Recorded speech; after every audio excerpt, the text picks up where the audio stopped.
All righty, so it's 4:01 and we're going to go ahead and get started. We have a really exciting panel for you all today. Thank you to the attendees as they're joining. I see we already have 100 people and the number keeps growing. So without further ado, I am going to have us get the ball rolling. Give me just a moment. I'm going to share my screen.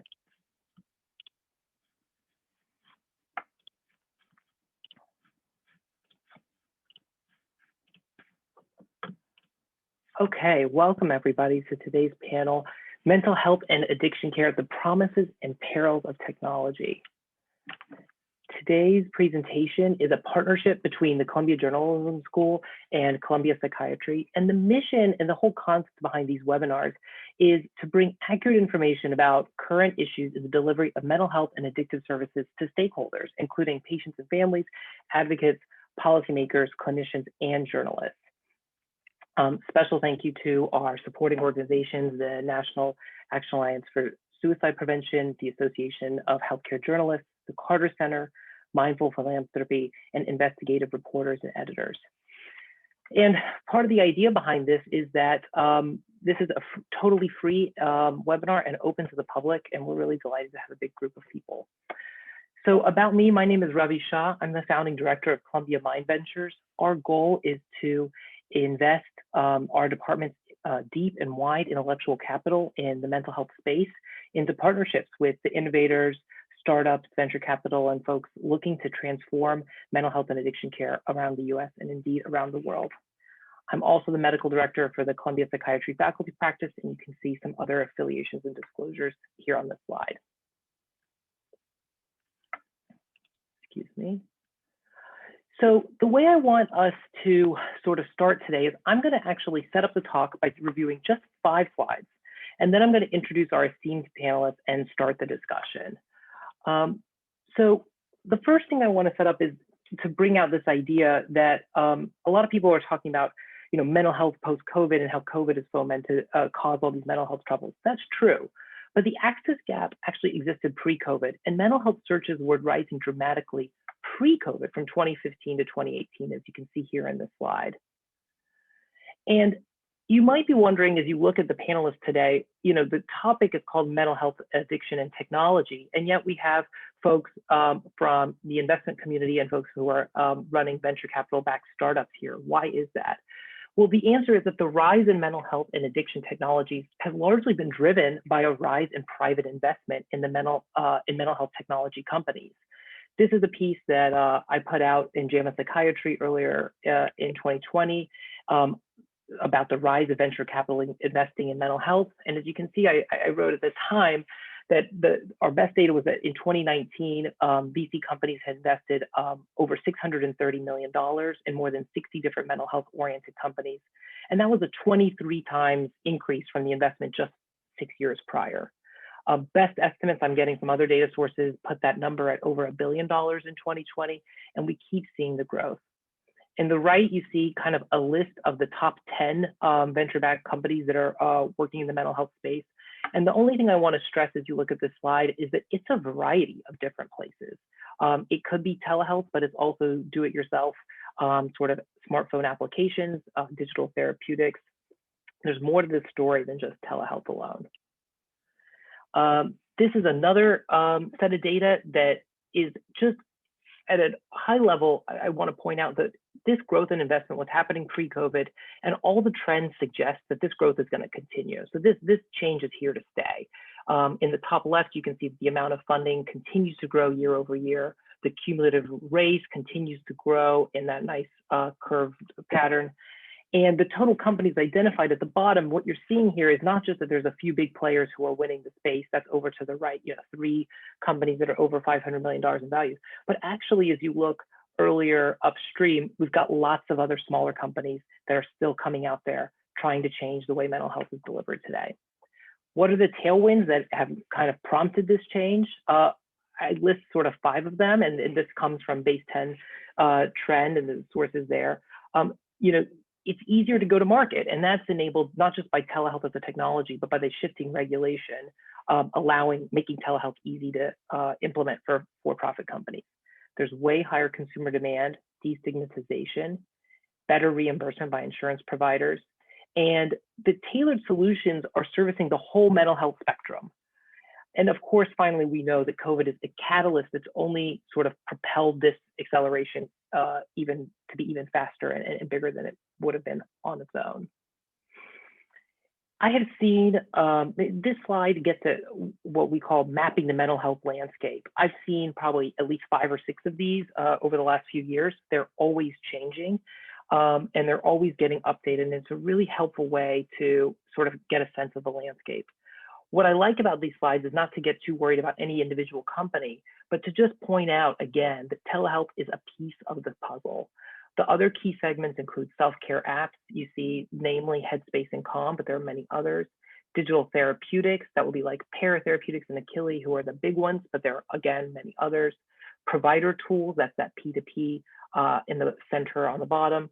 And of course, the artificial intelligence chatbots, Uber, Wobot, and again, there are many others. So, okay, we get it. Technology in mental health, it's here to stay, it's happening, it's growing tremendously. But I think what I'd like to do in today's panel is ask this important question. Does this rapid shift towards privately financed technology solutions have any unintended consequences, either leaving key problems unaddressed or creating new issues that were previously unseen? And I want to leave you with a few different sort of takes on this before I kind of launch into our panelists and give them an opportunity to weigh in.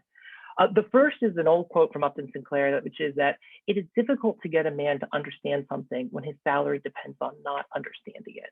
And so one of the reasons we pulled this panel together is to get people who sit in different parts of the mental health ecosystem to talk about their vantage point. I also was inspired by this book, Winners Take All by Anand Giridharadas, The Elite Charade of Changing the World, which gets at this whole idea of this huge shift in our society's thinking that it's private solutions to what were previously seen as public problems. And while that on the one hand has allows you to achieve certain things you couldn't before, are we leaving the public sector behind, which is where a lot of this work should happen? And here's a quote from that book that I really like. In an age defined by a chasm between those who have power and those who don't, elites have spread the idea that people must be helped, but only in market-friendly ways that don't upset fundamental power equations. So topics like, you know, the use of W-2 versus contract employment for people, which is a clear market solution to making things more profitable and easier to scale, begs the question, is that really the right thing to do? And something that I want us to get into today.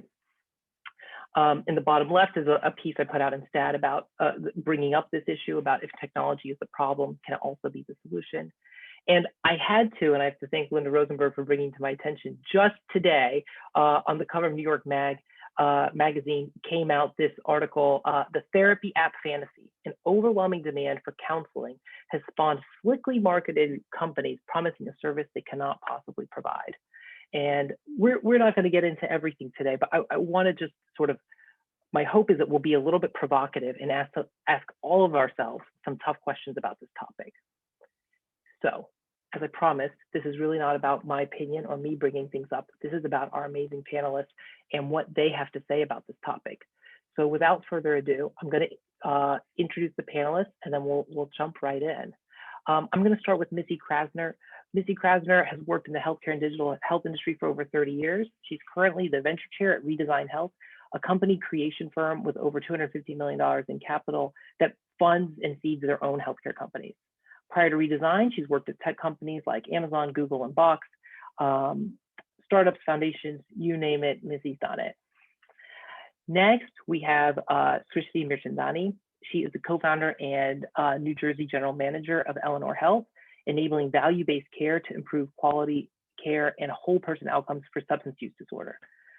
She previously served as the company's VP of Growth Operations, and prior to Eleanor, she was a VP at Oxyon Ventures and served in various special project roles at other companies like Humana, Vital Healthcare Capital, etc. Next, we have Elisa Roth.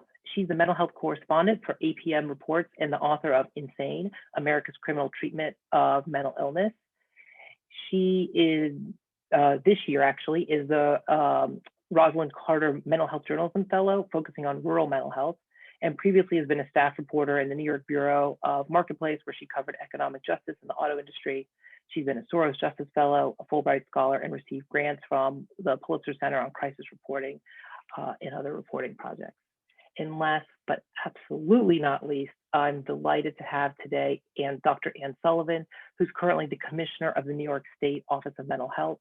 As Commissioner, she has helped transform the state hospital system in an emphasis on recovery and expansion of community-based treatment, reinvesting millions of dollars into community services and redesigning the Medicaid benefit for the seriously mentally ill. She's expanded services for mentally ill prisoners, including their continuum of care when re-entering the communities, and she's a Distinguished Fellow of the American Psychiatric Association, Chair of the APA's Finance and Budget Committee, and a clinical professor at the Mount Sinai School of Medicine. So thank you all so much for being here. It is really a pleasure. I'm going to start off with kind of a question for all of you, and I want you to share, in your view, one promise of technology in mental health that either you or your organization are really excited about, as well as one peril, blind spot, or unintended consequence that might need to be addressed by this paradigm shift. Missy, I'll let you get started. Yeah, well, thank you so much. I'm delighted to be here with everybody. I think this is a super important topic at a very topical and crucial time in where I think technology and mental health is going.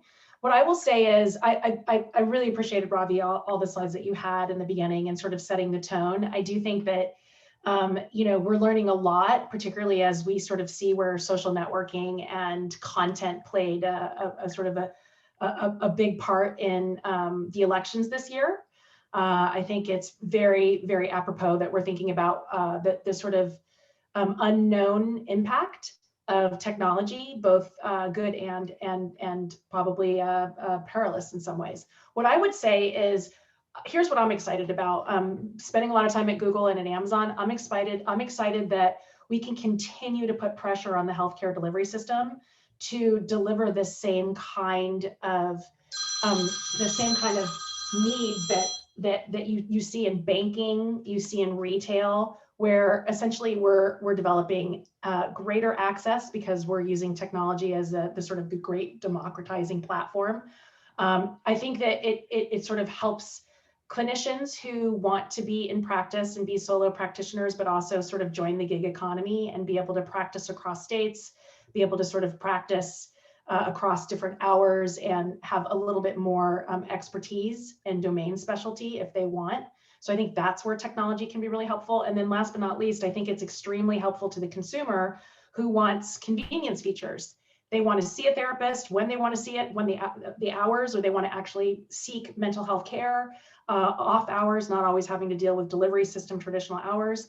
They want to actually have medicine delivered at home. And so last mile pharmacy, online specialty pharmacy is medication management online. And then to also for people that are facing addiction issues to be able to actually be monitored from a distance and not always have to be in the acute and or outpatient setting. So I think that there's lots of wonderful things that are happening. I do think that there are some things that we need to consider around the bigger digital divide between folks that are insured, folks that have high health literacy, and folks that are sort of, still in our safety net. But with the leaning in towards value-based care, I think there's some really interesting models that we're seeing out there with City Block and a couple others. So that would be sort of my opening statement on some of the slides that you showed. Great. Anne, do you want to jump in there?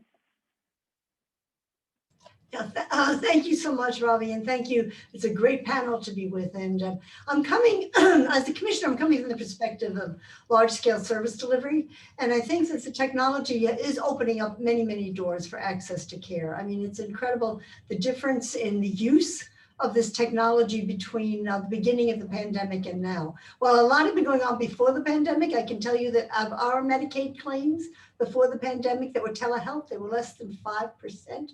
By the summer of last year, they were 90%, partly because things were so shut down. So it was a very rapid adaptation of the system of care to telehealth, and it enabled us to keep our patients in contact with all the providers. And that was great because we got great satisfaction from our patients. We did a survey, we got about 90% of people who used it and about 80% who felt it was good. So that was very good. And that was dealing with the seriously mentally ill. So there was a real sense that it increased access and increased the ability of people to keep contact with people under difficult circumstances. And I think that that's one of the great things. It increases access for individuals during the pandemic, during elderly at home, rural, et cetera. So access big. The other thing I think it has a big promise of is also helping to standardize care. And I think that, we always follow the, how do you make sure you have quality? And I think that to some extent, telehealth and the ability to do direct supervision with people, be able to really follow certain best practices is something that telehealth and all the technology that we have in working with patients makes easier and better to do. So that's another big, I think a big plus. And then the other is prevention. I think it can do a lot in prevention. We haven't taken that on as heavy in mental health as in other fields, but just in terms of people's wellness, their mental wellness, all those apps that are out there that kind of work on that now. I mean, that's very exciting and can offer a lot.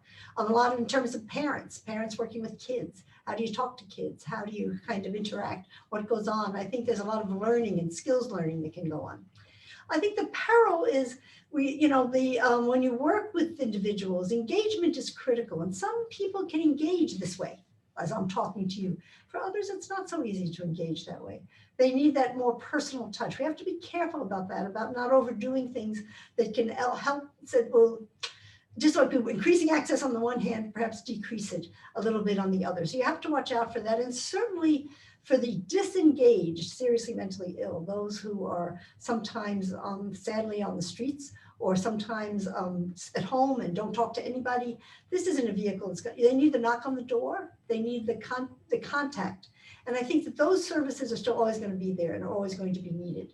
And then there's patient preference. I have a very small practice, but I would say half my patients, I've been doing it all tele, and I'd say half of them like it and they hope I never go back to my office. And the other half have said to me, when are you going back to your office? When are you going back to your office? So I do think we have to consider that patient preference. Some people are going to want to have that in-person contact, and we can't get too blithe in thinking that everyone is just going to be happy with tele. But I think it's tremendously exciting, and I think the public sector is getting into it in a way we never had before. Great. Elisa? Thank you. Thank you for the introduction, and it's so nice to be here. I would agree with Anne and Missy both that telehealth is a huge deal in the world that I've been involved in, particularly in rural areas where it could be 2, 3, 4 hours to get to an appointment with a therapist or psychiatrist. To be able to sit and do it now from the privacy of your living room, bedroom, office is really a game changer. I think that the peril that we need to think about that I keep encountering is access. So while in theory, telehealth brings access to a whole new population, if we don't have broadband, which I think all of us who are here talking on Zoom take for granted, it makes it an impossibility. I think the other piece of it is that telehealth really is a health equity issue in some way. We've certainly seen this in access to COVID vaccines, for instance. It's easy to sign up if you have a smartphone, if you're able to use it, if you know how to use the internet, all of these things. But for a population that maybe doesn't have those things, has spotty internet, all of those pieces, it becomes much harder to access. And I think at the point that we make that the rule and not the exception, we risk shutting out a whole population. Great. Srishti, what do you think? Yeah, absolutely. Thanks for inviting me to be a part of this panel as well. And I already feel like we're going to share a number of themes based off of just this first question. So would build on what the other panelists have mentioned in terms of the promise of telehealth in particular has been so exciting, and the development during COVID just supercharged its potential. And we've been able to see how it can extend access geographically in particular to those who didn't have it before. The other part that I'll add on to that, though, in terms of the access equation, is telemedicine and this accessibility via technology more generally has helped to overcome some of the stigma barrier that also stood in the way of access because of that privacy, because of the ability to do this from your own home without even being seen walking into a specific place designated as a facility or treatment provider, means that more people have been willing to actually reach out and ask for help in this environment. So I think that's really exciting to see that stigma barrier starting to erode because of what technology has done. Flip side of that, on the perils, Elisa, absolutely agree. You know, thinking of technology and telemedicine as the panacea is far from the reality, and technology literacy, the access to computers, smartphones, and internet are going to stand in the way. At Eleanor, you know, the other thing that we really focus on is we actually provide our care via both telemedicine as well as in person. And the reason we do that is because of just that exact need. You know, not everyone's going to feel comfortable accessing care via technology. And then the second part of it, not everyone is going to create the sticky relationship with their mental health or substance use provider that's really needed in this space in particular to keep someone in care and keep them on that recovery pathway. So I think it's really important that we think about multimodal care with technology as one part of that full equation. Great, thanks guys. So let's get into it, and I'm going to ask you all to forgive me a little if I'm a little provocative with my questions, but I think it's important we have real discussions about this stuff. For starters, I'd like to ask Anne, why do you think we're seeing private markets come in to try to solve what previously was looked at as a public health system issue? I think that private entrepreneurs and private markets have always been a piece of what affects public health. If you think about the pharmaceutical industry, it's huge. And the pharmaceutical industry finds a lot of what we do, and they develop the medications. They develop it. We don't develop it. However, I think the other reason I think in public health is I think that, you know, in some ways we can be a little slower at adapting to rapid changes. And so I think that to some extent now that this technology is appearing, I think that there are beginning to be public-private partnerships of public health beginning to look at telehealth. You know, telehealth and even the technologies, they've been there a long time, and we haven't adapted them too well. So I think you're right that we need to be more involved in doing it. But I also think the point that Elisa made is very important. We always in public health have to worry about those individuals who don't have access to these kinds of technologies. So we tend to, I think, kind of overthink sometimes that and say, you know, well, they don't have access, so we should stay with the older way of doing it. But I don't think that's the answer. We have to make sure people can get access. So yes, we have to take on using technology, but we've always used scientific things in public health as they come along, and then we grasp them, and then we implement them. We're just probably not in the lead off. Sometimes we're a little bit behind. So how you brought up this idea of public-private partnerships, and I'd like to ask you and/or Missy to weigh in. How could an organization like OMH of New York State work with some of these technology companies that are looking to sort of reimagine how care is delivered, or even to provide telehealth platforms, et cetera? How could that play out?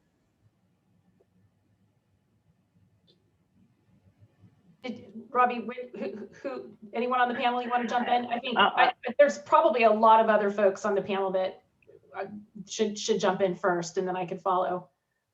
Sure. And just to say, well, one of the things, you know, and I think we're learning this, but the Governor's Commission is, which is Reimagine New York, which is led by Eric Schmidt, has come together to look at all kinds of ways for all the agencies across the health agencies, not just OMH, but DOH and OSS, to interface with technology companies. So we're looking at it very, very closely to see what we can do together to expand the use, to expand the availability of the service, but also to be creative about how we use the technology. So that's all kind of in the works. So we're in the talking stages. And I think you have to begin with that. You have to talk with companies and see what's possible.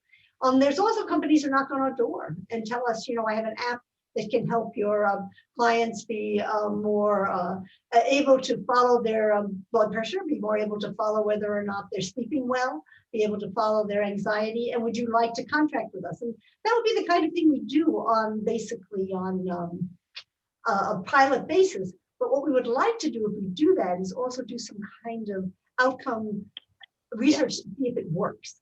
And I think that's where, as we started to look at this, we do have the backup of the NISP, the Psychiatric Institute, and we do have the ability to do those kinds of collaborations. So we're hopeful as we talk to different people and what we might choose to work on, that we will also do some follow-ups to see if it's actually effective, because I think that's still needed a lot.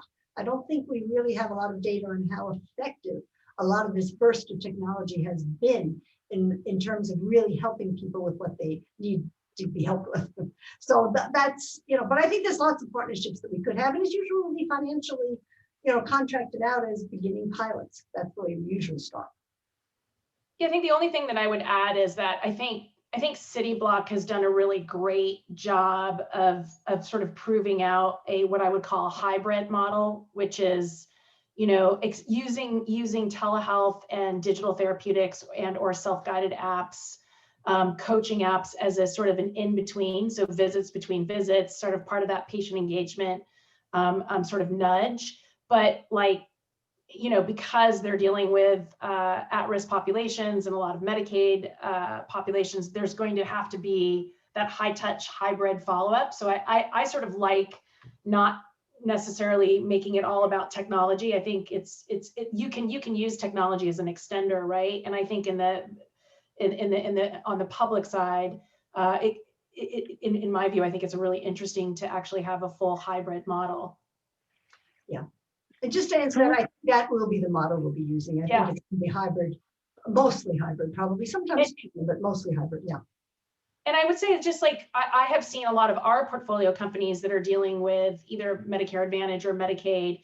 What we're trying to do is come in on a shared savings arrangement where like our toolkit is part of the bundle or as part of that, like we're going at risk. If we're doing young pilots, we're trying to show that ROI. We're trying to figure out a way to actually connect it to, less visits to the emergency room. Super hard to do for a young startup because there's so many confounding variables around managing the population and tracking the data. Generally, I think the other big issue is that, particularly if you're focused on mental health and a technology set that's addressing mental health, you don't necessarily have all the data for whole health for the rest of the care paradigm. So you're as a young startup, you're a little bit at a disadvantage because, unless you're getting claims data and you're able to analyze the full longitudinal sort of package on like where the patient's been and what the patient's up against, it's difficult if you're just managing one piece of it, right? I didn't mean to interrupt, Robbie. I know you were going to say something as well. No, I think this is great, and because we're already starting to get into the solution part of this.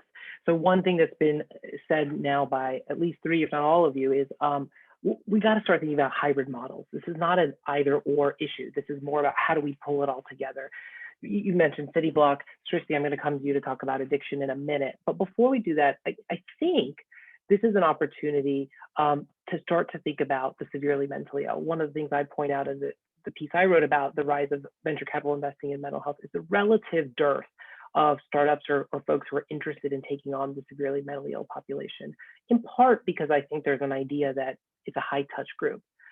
So, I'm going to sort of go with this at a different angle. Missy, Redesign did something very interesting. You guys have entered the autism market, which is traditionally seen as underserved, high touch, complicated care. It's not the same as, bipolar disorder, schizophrenia, but there's some features that are relevant here.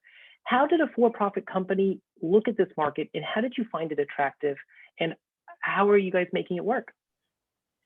Yeah, it's a great analog, and I certainly would love to hear about the analog to addiction and recovery.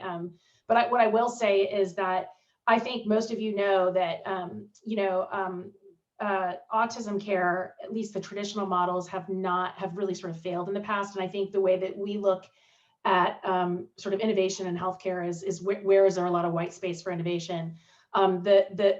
The proof of clinical outcomes and technology leaning in, or a full multidisciplinary model, is really sort of this white space for being able to actually say, this is what outcomes look like for this particular population. So, there's a whole bunch of people that are sort of thinking about, well, how does ABA therapy, or how does a multidisciplinary approach to kids that are developmentally delayed or have autism, whether that's PT, OT, and ABA all combined, or a combination. This is a classic hybrid moment, right? Where you've got high touch needs. Like we're actually running with Springtide, we're running an in-center model that's fully integrated, where parents drop off their kids, but we sort of have a whole sort of suite of where technology leans in, where essentially how are the kids and the parents getting help in between visits. And I think that's sort of what I was talking about in this hybrid model.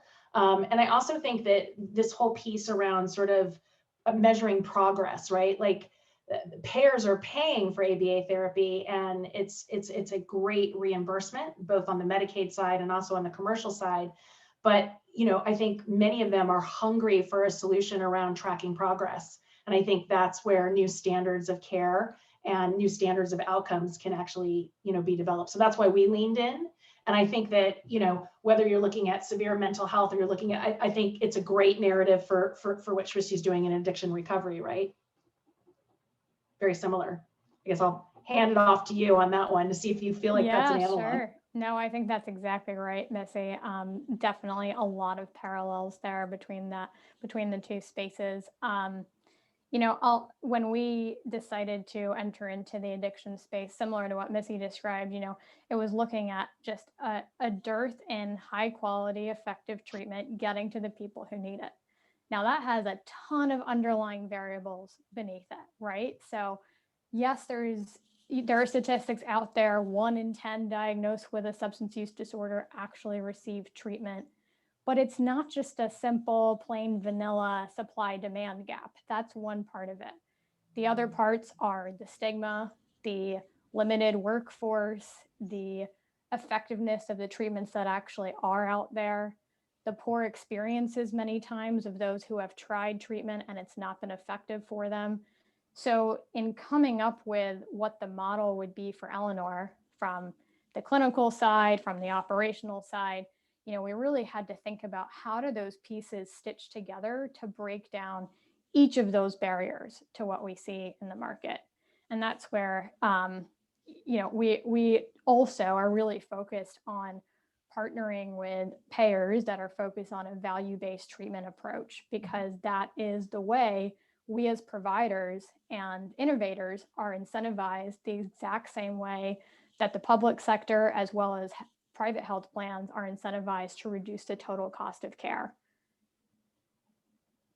Yeah, the only thing I would add is I think they're very analogous in that the supply and demand, in autism care, generally, particularly with ABA therapists, you have folks that are itinerant, right? And it's hard to sort of get coordinated care where you make the investment in someone who's clinically treating your family and your child, and then that person sort of, gets a job somewhere else. And I think that there's supply and demand. There's also sort of this whole concept of how you're organizing care. If care is, how are you using technology and how are you treating your clinicians so that they want to actually fully be coordinated on a full bench, as opposed to just working sort of solo and not having a lot of support.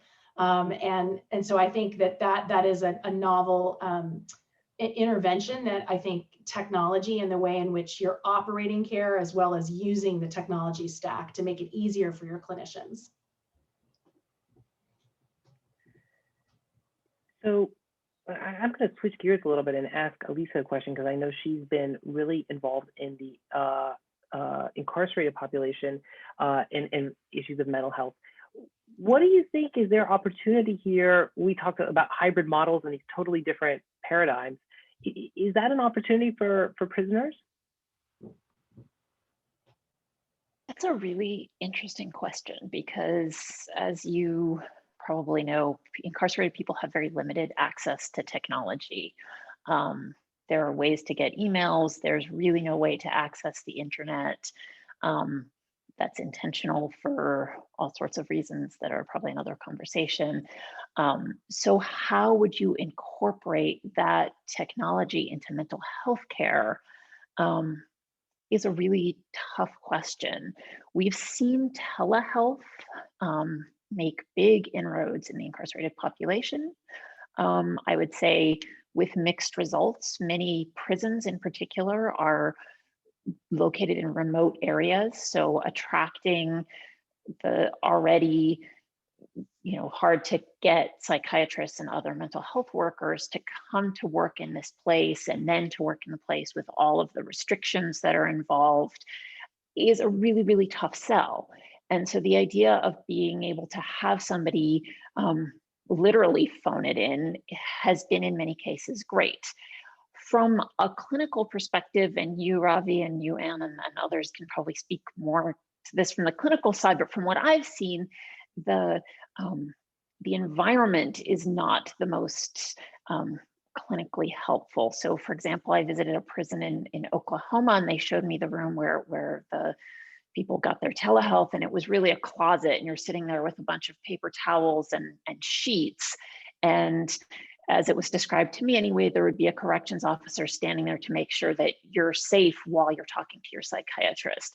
So for all sorts of reasons, that's very complicated. Of course, prisoners have a constitutional right to healthcare, including mental health care. And so any way that we can facilitate that, I think is really critical.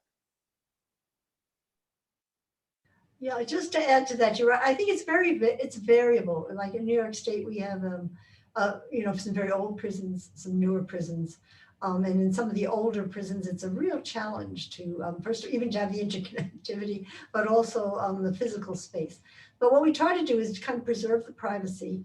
It's definitely helped with workforce recruitment, but I think we also have a system where we have other staff on the grounds of the prisons. So we do have social workers or psychologists. And when you get to when you talk about a hybrid model, it's also a hybrid team. So while the psychiatrist might be the person who's coming in by a tele, the person has contact with the social worker, has contact with their therapist, has that experience so that it's not just the face on the screen or the small closet where sometimes they don't have a lot of room to do it. So I think the hybrid team can be very effective in prisons. And I think we've had more success, for whatever reason, being able to get psychologists and social workers work in the prisons and be there with the clients than sometimes psychiatrists. So I think we do use a lot of tele, but we do it usually in a team basis, which I think makes it more effective. But it has made a huge difference because that psychiatry input wasn't there before in many places without tele. It's really helped to have that available. And we try to work with the prisons to make the areas where it happens as conducive as possible. Great. You brought up an important issue, which is looking at the whole team of providers. And what are you seeing among kind of different provider types, but like what are the trends you're seeing in terms of ability to recruit? What does the workforce look like in mental health?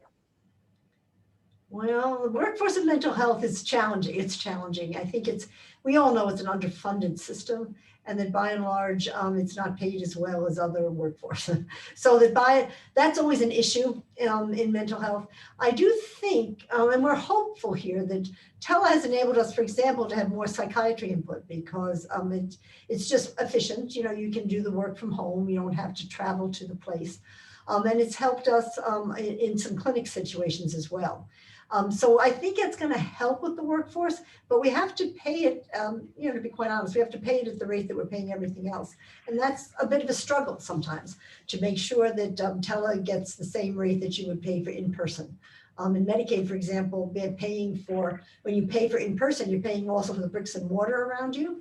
So we're in negotiations now to make sure that if we pay for telehealth, that doesn't cut the rate that you would get just because you're home, because you still have to pay a reasonable wage to the provider. So it's an interesting question once you get more and more tele available, and that all affects the workforce. So some of it is financial. Some of it I think is though enjoying how you work and where you work. And one panelist had said this earlier, for some people, it's very nice to be able to do their work from home. And I think we will get more people perhaps in the field who will be willing to work, even with the seriously mentally ill, if they don't have to travel, if they can do it from home. So I think that those conveniences for people also help. So I think anything that can help the workforce get more interested in working with you. And I also think there's some exciting parts of it too.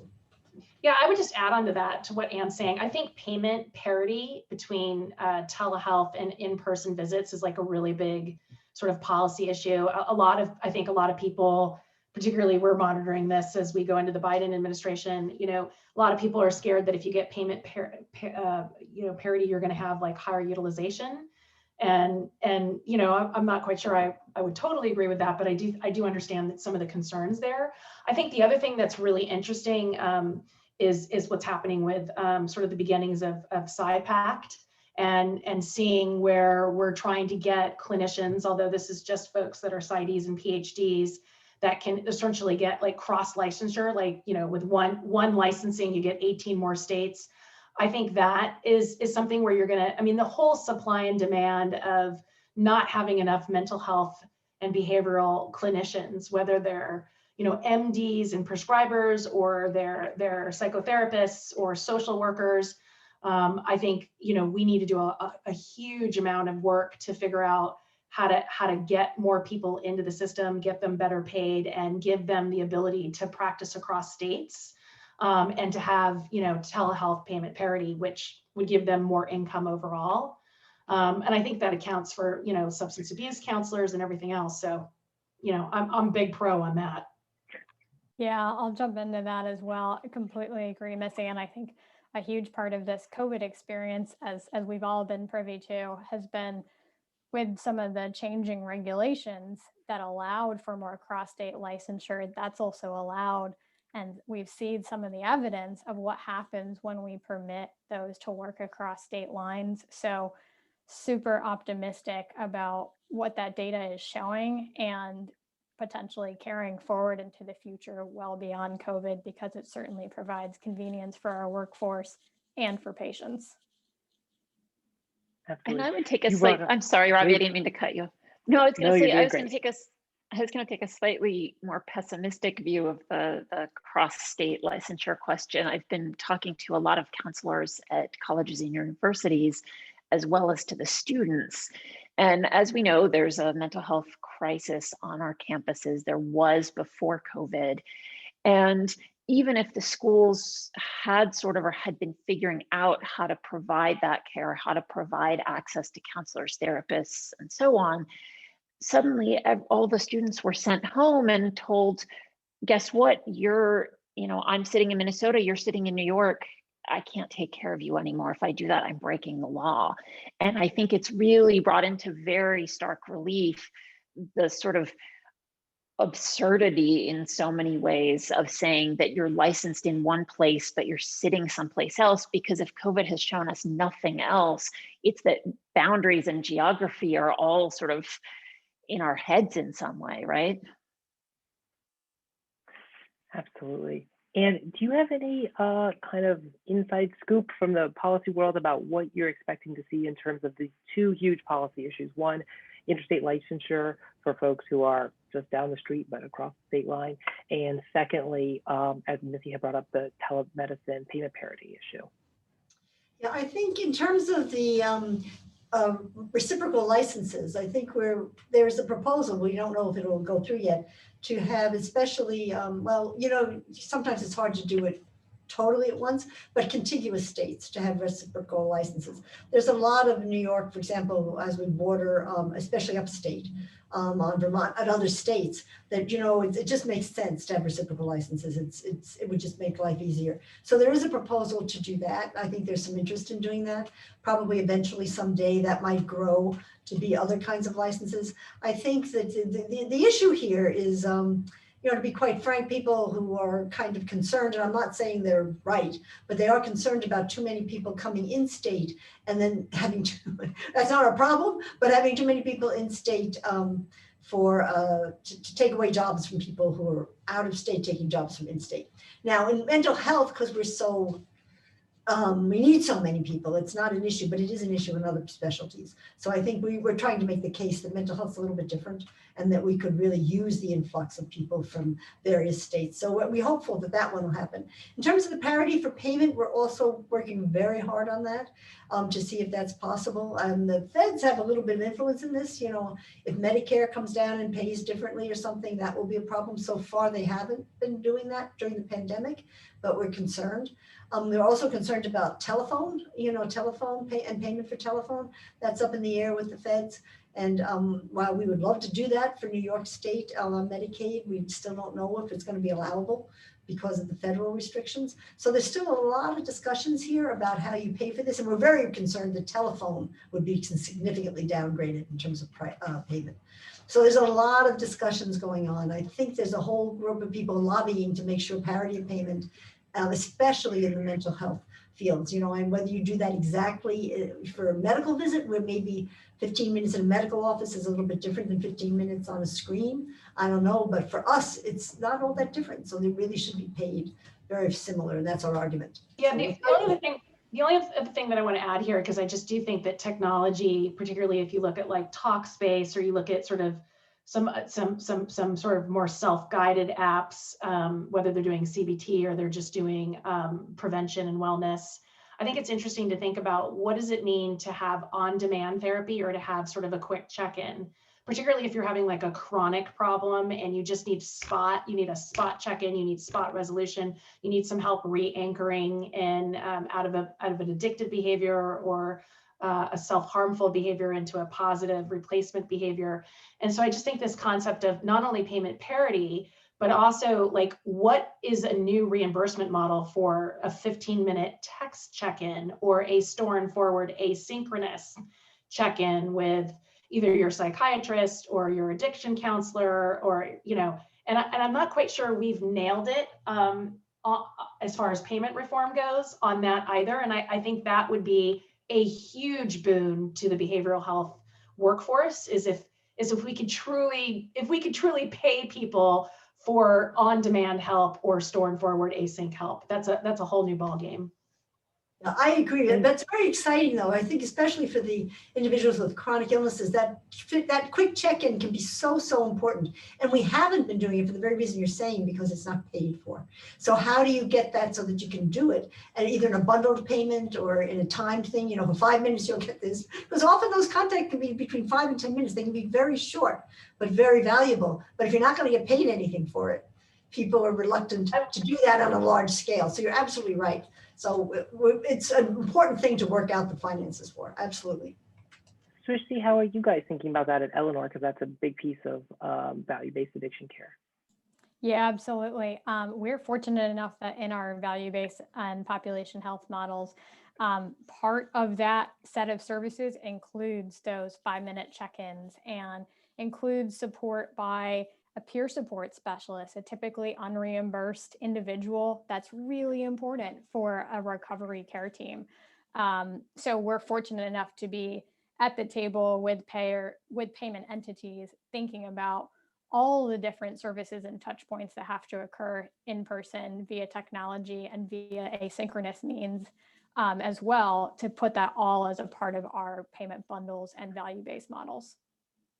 I think that's great. And I think it gets at another question I wanted us to address on this webinar, which is about workforce. So, okay, we know that we need these things, and then we put them in our value-based contracts. How does that trickle down to the provider? You don't generate an RVU from a 5-minute check-in. So if you could talk a little about how you think about reimbursement of providers, and I'd like to ask you even directly, if it's okay, how you and Missy think about contract employment versus W-2 employment when it comes to your provider employees. Yeah, I'm happy to jump in. We actually are pretty limited in the use of W-2 employees. We do use them sometimes in the early stages of a market setup when we need just that additional flexibility and to build the workforce. Again, entering in with a smaller patient panel. We use almost entirely employed teams in our more mature markets. And we always use employed care team members across our therapy teams, our peer support specialists, as well as our nurses. So it's actually been a big point of investment for us, that having the employed workforce coming through the training, coming through the organizational principles we have and care model we have is very much worth that investment. But sometimes the flexibility of W-2 is added just as a dynamic add-on for those newer markets. Missy, how are your portfolio companies thinking about contract versus W-2 employment? Yeah, I think it's a great question. And I totally think it depends on the platform and what you're trying to offer and the population you're serving. So what I will say for Springtide, when we're our sort of clinic, our modern clinics for kids with autism, everybody's employed. All of our RBTs are employed, and our BCBT, everybody goes through a very sort of significant training. The same thing with, the full integrated model there of other therapists, whether they're OT, PT. So we have that as sort of a model, and that is our in-clinic experience.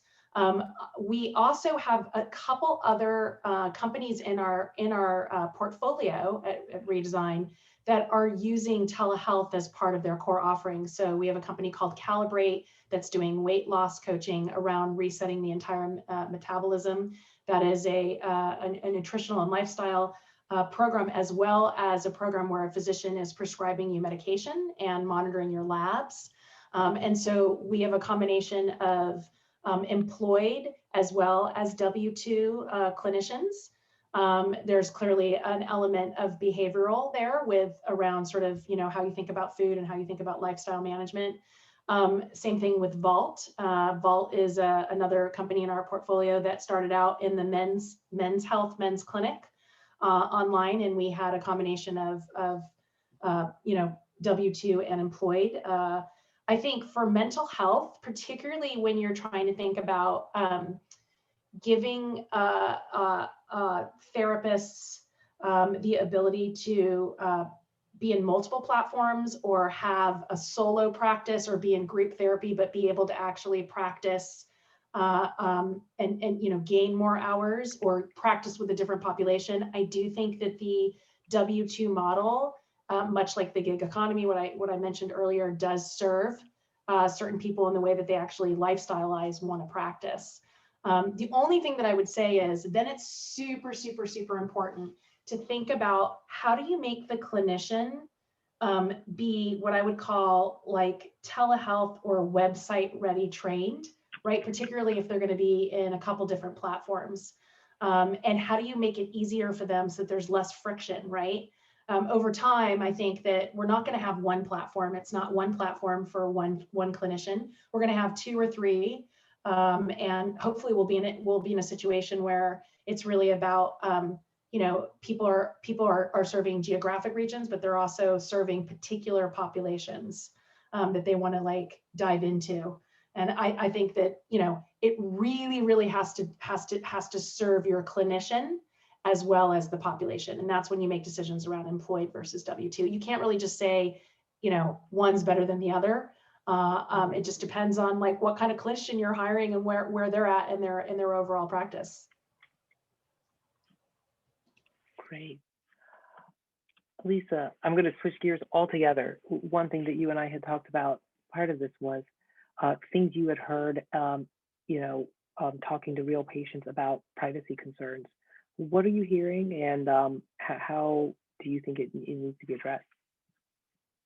Well, I think we see the privacy concerns anywhere that we talk about tech. You don't have to scratch very far to start wondering who's looking at what, who's collecting what.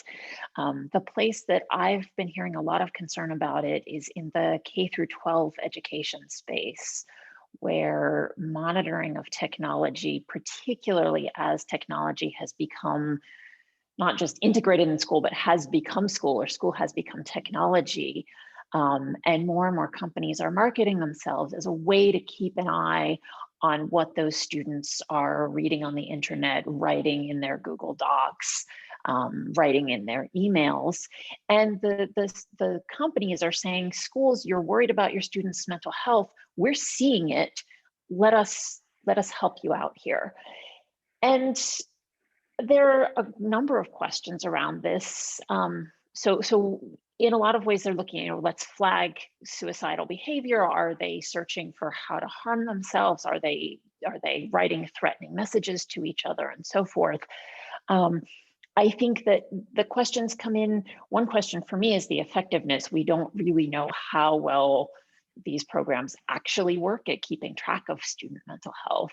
But from the privacy perspective, it's like, whose business is this? Is this the company's business that a student is having trouble with their mental health? The teacher, of course, needs to know and wants to know if a student is really engaging in challenging, difficult, worrisome behavior.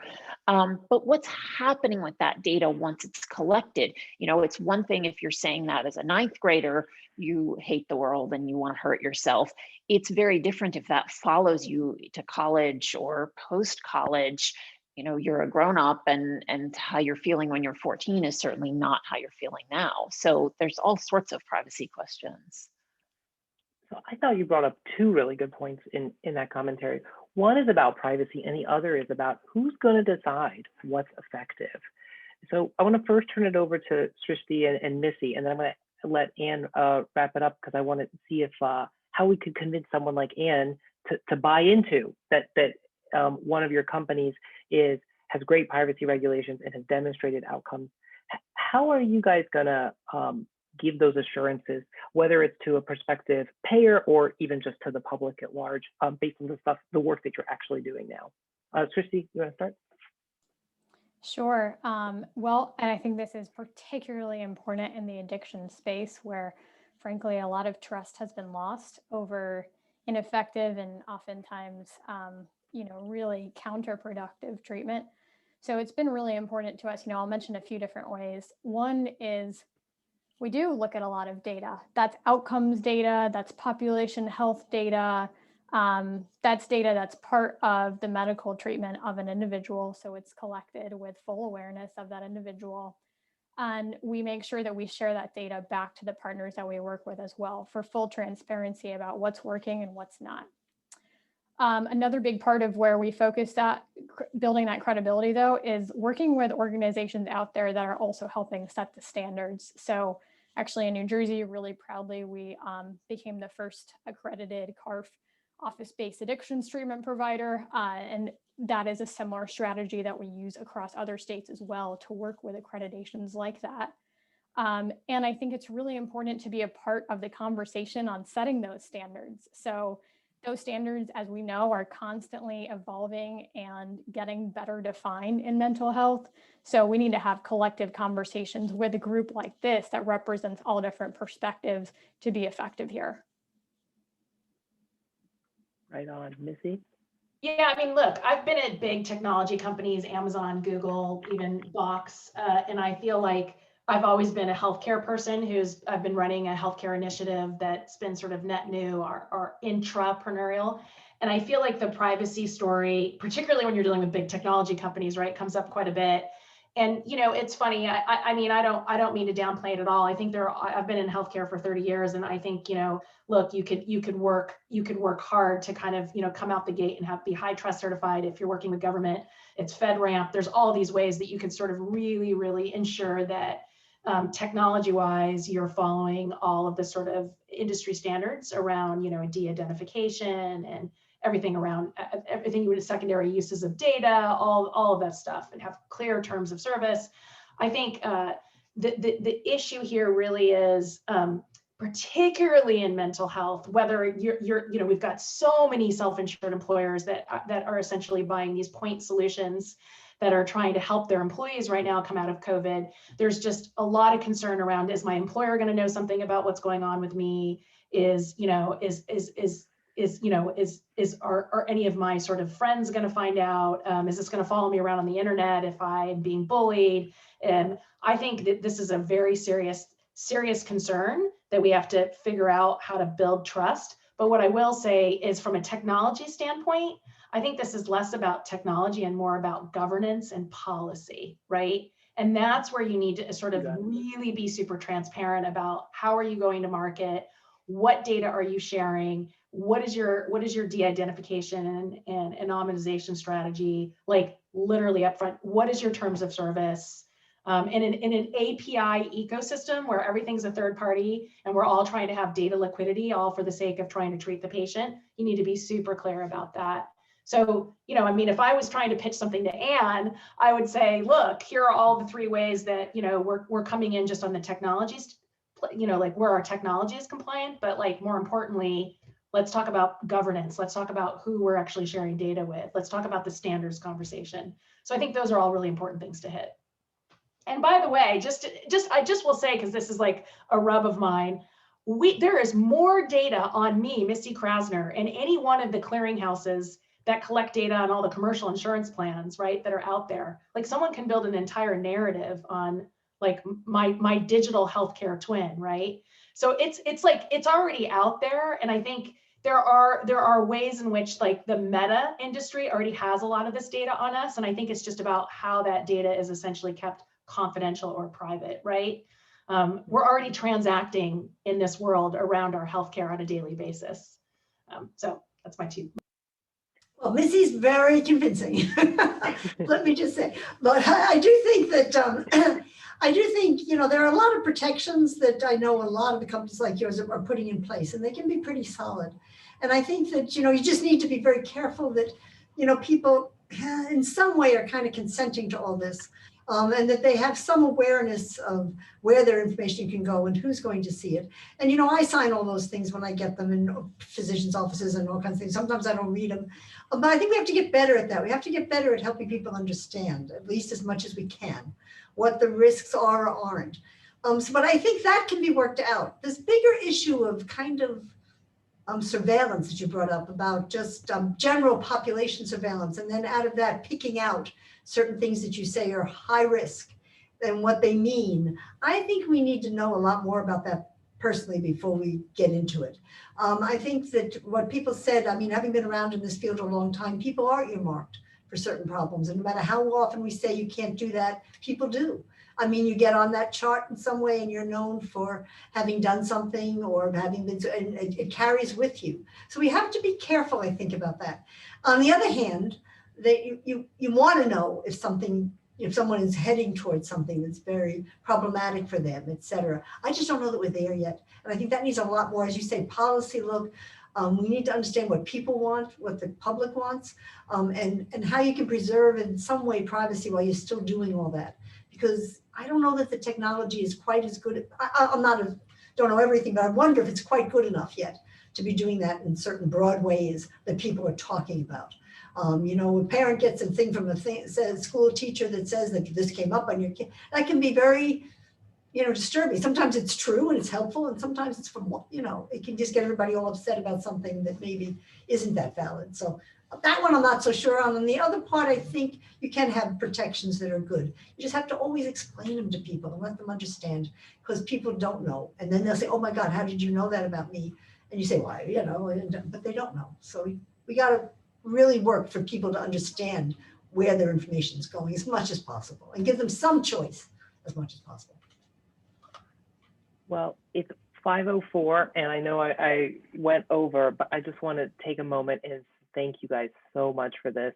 Elisa, Missy, and Srishti, on the day before the last day of Women's History Month, it was really a delight to have the four of you here sharing your perspectives. And I think, you know, there were a million panelist questions that we didn't even get to. But I think, like any good conversation, this is the start, not the end.